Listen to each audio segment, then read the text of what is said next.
नमस्कार, मैं संतोष कुमार द्विवेदी आप सभी भक्तजनों को, आप सभी सत्संग प्रेमियों को मेरे तरफ से यथाउचित धन्यवाद स्वीकार हो। आज भक्ति में वातावरण के अंतर्गत आप सभी लोगों के सामने एक रोचक प्रेम कहानी लेकर उपस्थित हूँ। जी हाँ, राजा दुष्यंत और शकुंतला की प्रेम कहानी। बहुत दिनों की बात है। एक बार महर्षि विश्वामित्र जन कल्याण के लिए, शांति स्थापना के लिए तपस्या कर रहे थे। घनघोर तपस्या उन्होंने किया। यह देख करके स्वर्ग का राजा काफी भयभीत हुआ और उसने सोचा कि महर्षि विश्वामित्र संभवतः स्वर्ग हथियाने के लिए अर्थात स्वर्ग पर कब्जा करने के लिए ये तपस्या कर रहे हैं। तब उसने अपनी एक खूबसूरत अप्सरा मेनिका को आज्ञा दी कि जाओ, तुम एन केन प्रकारेण जैसे भी हो महर्षि विश्वामित्र की तपस्या भंग कर दो। या सुन करके जो है मेनिका बहुत अच्छी सुंदर स्त्री का रूप बना करके और 16 श्रृंगार करके महर्षि विश्वामित्र जहां पर तपस्या कर रहे थे वहां पर पहुंची और अपने पायल और घुंघरू की आवाज से जो है महर्षि विश्वामित्र की तपस्या भंग करने लगी। और काम बाण ऐसा लगा कि महर्षि विश्वामित्र की तपस्या भंग हो गई। तपस्या भंग होने पर जैसे ही महर्षि विश्वामित्र ने आंखें खोली, खूबसूरत लड़की को, युवा लड़की को अपने सामने देखकर उस पर मोहित हो गए और उसके सामने अनायास ही जो है परिणय विवाह का प्रस्ताव स्वीकार किया। और यह देख करके जो मेनिका नाम की अप्सरा थी वो भी महर्षि विश्वामित्र पर मोहित हो गई थी। तब दोनों ने गंधर्व विवाह कर लिया और साथ में पति पत्नी के रूप में जो है रहने लगे। परिणाम क्या हुआ? कुछ दिन बाद मेनिका के गर्भ में जो है एक पुत्री हो गई और पुत्री का जन्म हुआ। और जैसे ही पुत्री का जन्म हुआ वैसे ही मेनिका ने महर्षि विश्वामित्र से कहा कि अब मेरा जो है स्वर्गलोक जाने का टाइम हो गया है, समय आ गया है। तब महर्षि विश्वामित्र ने कहा, मैं तो अजन्म ब्रह्मचारी हूँ, तो मैं भला इस पुत्री का लालन पालन कैसे कर सकूंगा, इसे आप ही संभालिए। तब जो है एक लता के ओट में जो है शकुंतला को मेनिका ने एक कपड़े में ढक करके वहीं जंगल में छोड़ दिया। तब फिर क्या हुआ कि वहां पे शकुंतल नाम का एक पक्षी उसकी देख रेख करने लगा, इसी कारण उसका नाम शकुंतला पड़ा। और उधर से जो है ऋषिवर करोड़ों जा रहे थे, उन्होंने एक लड़की को रोते हुए देखा। तब जो है अपनी दिव्य दृष्टि से उन्होंने ये जान लिया ये मेनिका और महर्षि विश्वामित्र की पुत्री है। तब वो इतनी सुंदर थी कि ऋषि कर्णों ने उसे अपने आश्रम में लेकर आए और बड़े प्यार से अपनी पुत्री स्वीकार करके उसका लालन पालन करने लगे। और शकुंतला नाम की लड़की दिन प्रतिदिन बढ़ने लगी। जैसे ही वह युवा अवस्था को प्राप्त हुई तो एक दिन की बात है, हस्तिनापुर के राजा दुष्यंत वहां शिकार के लिए वन विहार कर रहे थे। तभी अचानक खूबसूरत लड़की को देख करके अचानक ही दुष्यंत राजा का उस पर जो है आसिद्ध हो गए, मतलब मोहित हो गए शकुंतला पर। और शकुंतला भी राजा दुष्यंत को देखकर मोहित हो गई। तब राजा दुष्यंत ने शकुंतला से पानी मांगा। शकुंतला ने बड़े प्यार से राजा दुष्यंत का आदर सत्कार किया और पूछा, आप कौन हैं? तब राजा दुष्यंत ने कहा, मैं हस्तिनापुर का राजा दुष्यंत हूँ, वन विहार के लिए यहाँ पर आया हुआ था, लेकिन आपकी छवि देख करके मैं मोहित हो गया। अर्थात हे देवी, आपके सामने मैं विवाह परिणय का निवेदन करता हूँ, आप इसे स्वीकार कीजिए और मेरी महारानी बनिए। तब शकुंतला ने कहा कि अभी ऋषि वर यहाँ आश्रम में नहीं है, इसलिए भला मैं आपसे कैसे विवाह कर सकती हूँ। हालांकि मन ही मन वह भी राजा दुष्यंत पर मोहित हो गई थी। तब राजा दुष्यंत ने समझाया कि कन्या को तो ये अधिकार है कि अपनी स्वेच्छा से अपने पति का वर्ण कर सकती है। यह बात सुनकर बड़े प्यार से राजा दुष्यंत ने शकुंतला को मनाया और शकुंतला भी अपनी स्वीकृति विवाह के लिए दे दी। तब दोनों ने मिलकर गंधर्व विवाह कर लिया और बड़े प्यार से कुछ दिन तक राजा दुष्यंत शकुंतला के साथ वहीं वन में रहने लगे। और कुछ दिन बाद जो है शकुंतला गर्भवती हो गई और जो है राजा दुष्यंत ने जो है उससे अब जाने की आज्ञा मांगी और बोले कि मुझे हस्तिनापुर का राजकाज भी देखना है, इसलिए प्रिय मुझे आप आज्ञा दे। तब शकुंतला ने कहा, आपकी याद आएगी तो मैं क्या करूंगी। तब राजा दुष्यंत ने अपने हाथों से एक सोने की अंगूठी प्यार की चिन्हारी हेतु उसे दिया। उस अंगूठी को शकुंतला ने बड़े प्यार से अपने हाथों में पहन लिया और राजा दुष्यंत को हस्तिनापुर जाने की आज्ञा दे दी। और राजा दुष्यंत भी बोले कि प्रिय मैं वहां पहुंचकर शीघ्र ही आपको भव्य स्वागत के साथ बुलाऊंगा। और फिर राजा दुष्यंत हस्तिनापुर आ गए। और इधर क्या हुआ कि शकुंतला दिन रात राजा दुष्यंत के प्रेम में खोई रहती थी। उसी समय एक बार वहां महर्षि दुर्वासा आए और आश्रम में पानी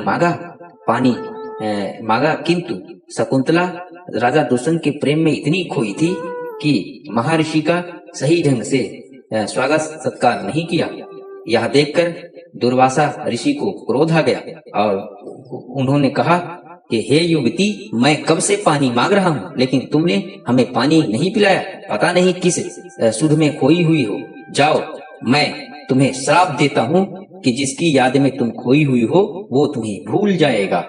यह सुन करके जैसे ही यह शब्द शकुंतला के कानों में पड़े, शकुंतला मुनिवर के चरणों में गिर पड़ी और उनसे माफी मांगने लगी कि मुनिवर मुझे माफ कर दीजिए, ऋषिवर मुझे माफ कर दीजिए, मुझसे बहुत बड़ी गलती हो गई।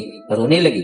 तब दुर्वासा ऋषि को दया आ गई और उन्होंने कहा कि देखो कन्या, मैं अपने श्राप को वापस तो नहीं ले सकता, किंतु आपको यह अवश्य कह सकता हूँ कि जिसके याद में तुम खोई हुई हो, यदि उसकी कोई निशानी आप उसे दिखाओगी तो उसे जो है अपने प्रेम का स्मरण हो जाएगा और तुम्हें अपना लेगा। यह कह करके वहां से महर्षि दुर्वासा जो है अंतर्ध्यान हो गए, चले गए। तब क्या हुआ, कुछ दिन बाद कर्णो ऋषि वहां पर आश्रम में आए।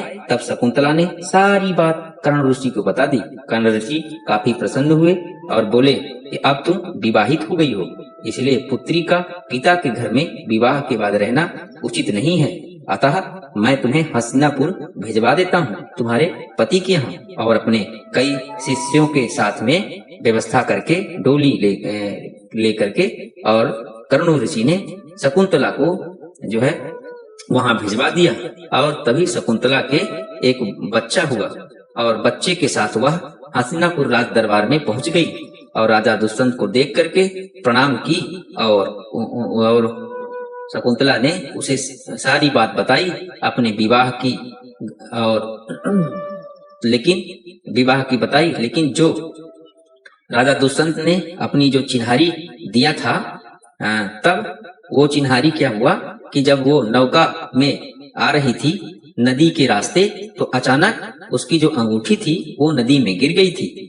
तब राजा दुष्यंत ने कहा कि तुम यदि कहती हो कि मेरे साथ तुम्हारा विवाह हुआ है तो कोई न कोई तो निशानी मेरी तुम्हारे पास होगी। तब शकुंतला ने अपने हाथों में देखा तो हाथों में जो अंगूठी पहनी थी वो अंगूठी नहीं थी। तब उसे याद आया कि संभवतः नौका विहार करते समय हो सकता है वह पानी में गिर गई होगी, इसलिए नहीं आए। लाख समझाया लेकिन राजा दुष्यंत विश्वास नहीं किए और अपनी पत्नी मानने से इनकार कर दिया और उसे उल्टा होने का कई प्रकार के लांछन लगाए। तब वह अपने छोटे से बच्चे के साथ वहां से चली गई और जो शिष्य आए थे उनको वहां से विदा किया। बोले आप हमारे हाल पर छोड़ दीजिए। यह देख करके शकुंतला अपने पुत्र के साथ वहीं पर समीप में अगस्त ऋषि का आश्रम था, अगस्त ऋषि के आश्रम में जो है शरण मांगने गई। अगस्त ऋषि ने भी दिव्य दृष्टि से देखा और उसकी जो है निष्कलंक निष्कपट जान करके शकुंतला और उसके बेटे को अपने आश्रम में स्थान दिया। फिर क्या हुआ कि वो वहां प्यार से अपने बच्चे को पालने लगी। इधर क्या हुआ कि जो अंगूठी पानी में गिर गई थी, गिरते ही एक मछली ने उसे निगल लिया था। एक बार क्या हुआ कि कुछ मछुआरों का दल मछली पकड़ने गया था और संयोग से वही मछली एक मछुआरे के जाल में फंस गई। मछुआरा मछली को लेके आया और जैसे ही उसका पेट काटा तो उसे एक सोने की खूबसूरत अंगूठी दिखाई पड़ी। तब मछुआरे ने सोचा, क्यों न यह अंगूठी मैं राजा को दे दूं उपहार में, तो इसके बदले राजा हमें बहुत सारा धन देगा। यह सोच करके मछुआरे ने वह अंगूठी ले करके और राजा दुष्यंत के पास में आया और अंगूठी दिया। जैसे ही अंगूठी को राजा दुष्यंत देखे, उन्हें शकुंतला का प्रेम स्मरण आ गया, सारी बात आ गई, क्योंकि वो तो सिर्फ दुर्वासा ऋषि के श्राप के कारण भूल गए थे। और जैसा उन्होंने कहा था कि जब कोई निशानी तुम्हारा पति देखेगा तो उसे सब कुछ याद आ जाएगा। तो जब राजा दुष्यंत ने वह अंगूठी देखा तो उन्हें सारी जो स्थिति पता चल गई, सब कुछ याद आ गया और वो अपने किए पर काफी पश्चाताप करने लगे और शकुंतला को ढूंढवाने के लिए इधर उधर वो जो है घूमने लगे और कई सारे सैनिक लगा दिए और बोले, जो शकुंतला को ढूंढ करके लाएगा उसे बहुत सारा इनाम दिया जाएगा। यह सोचकर काफी दिन हो गया लेकिन शकुंतला कहीं नहीं मिली। तब एक बार जो है राजा दुष्यंत जो है महर्षि अगस्त्य मुनि के आश्रम में पहुंचे तो क्या देखते हैं कि एक लड़का शेर के साथ यानी सिंह के साथ खेल रहा है। यह देख करके वो काफी प्रसन्न हुए और जैसे ही उस लड़के की छवि को राजा दुष्यंत देखे, अनायास ही उनके अंदर प्रेम उमड़ पड़ा और जो है तब उस लड़के को उन्होंने गोद में उठाना चाहा, लेकिन जो और कोई वहां दासी थी, जो और कोई वहां जो सखियां थी अगस्त्य मुनि के आश्रम में, उन्होंने मना किया कि हे राजन, आप जो है इस पुत्र को गोद में मत उठाओ, क्योंकि इसके बाजू में एक काला धागा बंधा हुआ है। जैसे ही आप इस पुत्र को उठाओगे वह काला धागा सर्प बन करके तुम्हें डस लेगा। लेकिन फिर भी राजा दुष्यंत उस बच्चे की छवि देखकर इतने मोहित हो गए, इतना प्यार आने लगा उन पर, वो किसी की बात नहीं माने और उस बच्चे को झट से अपने गोदी में उठा लिया। गोदी में उठाते ही जो बाजू में काला धागा बंधा था वो टूटकर जमीन पर गिर गया।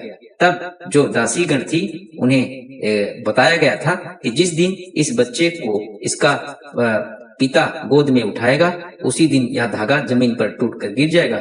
यह देख करके सब जितने भी वहां नर नारी थे काफी प्रसन्न हुए और यह सारा वृत्तांत जाकर के अंदर शकुंतला को सुनाया और शकुंतला तत्काल वहां आई और अपने स्वामी अपने पति राजा दुष्यंत को देखकर काफी खुश हुई और राजा दुष्यंत भी जैसे ही शकुंतला को देखे तो उन पर काफी प्यार आया और अपने किए की जो है क्षमा मांगने लगे और बोले, प्रिय हमें माफ कर दो, मैंने आपके साथ बहुत जो है अन्याय किया है, बहुत भरा बुरा कहा है, जो आप दंड देना चाहो वो दंड भी दे सकती हो, किंतु अब आप हमारे साथ हस्तिनापुर चलो क्योंकि राज दरबार आपका इंतजार कर रहा है। तब जो है बड़े प्यार से मना करके शकुंतला और उसके बच्चे को वह अपने राज ले गए हस्तिनापुर और बड़े भव्य स्वागत के साथ में जो है अपनी महारानी बनाकर और उनको यथाउचित स्थान दिया और उस पुत्र का नाम रखा गया भरत और वही भरत पुत्र आगे चल करके प्रतापी राजा के रूप में विख्यात हुआ और उसी भरत के नाम पर हमारे देश का नाम भारत रखा गया है। यानी शकुंतला का पुत्र इतना प्रतिभामान, इतना शक्तिशाली, इतना प्रतापी राजा था कि उसका नाम भरत था और उसी भरत के नाम पर हमारे देश का नाम भारत पड़ा। जी हाँ, आशा ही नहीं अपितु पूर्ण विश्वास है कि आप लोगों को यह प्रसंग अवश्य पसंद आएगा। राजा रानी और उनके पुत्र अच्छे से हस्तिनापुर में रहने लगे, हंसी खुशी से रहने लगे, सारी दुख तकलीफ दूर हो गई। तो श्रोता बंधुओं, आज के प्रसंग में इतना ही कह करके मैं आज का प्रसंग समाप्त करता हूँ। आप सभी लोगों को तहे दिल से शुक्रिया अदा करता हूँ। बोलिए जय श्री राम, उमापति महादेव की जय, बीरबल बजरंग बली की जय, बोलिए राजा रामचंद्र की जय, बोलिए सभी 33 करोड़ देवी देवताओं की जय कहते हुए मैं अपनी वाणी को विराम करता हूँ। संतोष कुमार द्विवेदी, देश की राजधानी दिल्ली से। नमस्कार, धन्यवाद।